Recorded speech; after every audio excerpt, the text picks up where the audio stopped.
সমস্যা নেই, চল।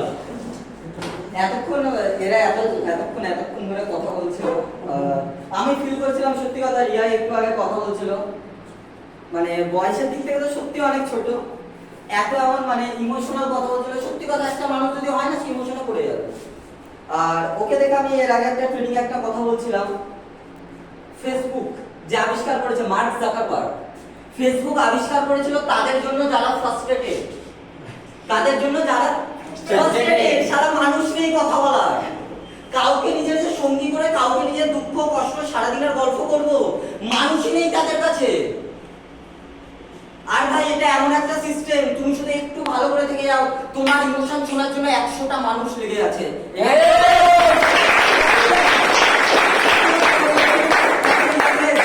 আমি সত্যি ওর কথা শুনে আমি নিজে প্র্যাকটিক্যালি ফিল করছিলাম। তো ফেসবুক যে বানিয়েছে, সে বানিয়েছিল ফ্রাস্ট্রেশনের জন্য। আর যে এসবিএস জয়েন করে, ফ্রাস্ট্রেশন বলে কিচ্ছু নেই জীবনে। আর এখানে যারা যারা মনে করছো ভাই আমি জীবনে ফ্রাস্ট্রেটেড হব না, খারাপ সময় আসবে না, তাহলে ভাই তুমি সব থেকে মানে কি বলো, এখনো অব্দি জীবনে ভালো আছো, ভগবানকে বলো প্রবলেম দাও। আমরা হচ্ছে সেই ধরনের ব্যক্তি, ধরো সামনে বাইক চলছে, গাড়ি চলছে, গাড়িতে নিজেরা বসে, রাস্তা ভালো যাচ্ছে, রাস্তা পুরো হেড মানে খুব সুন্দর যাচ্ছে, আমরা সেই ধরনের ব্যক্তি, সারা গাড়ি থেকে বেরোবো, রাস্তা গর্ত করবো, আবার গাড়ি চালাবো। সিরিয়াস লাইফ ভাই, প্রবলেম এলে জীবনে মজা নেই। এটা এমন একটা লাইফ ভাই, যদি প্রবলেম না আসে জীবনে ভাই মজা নেই।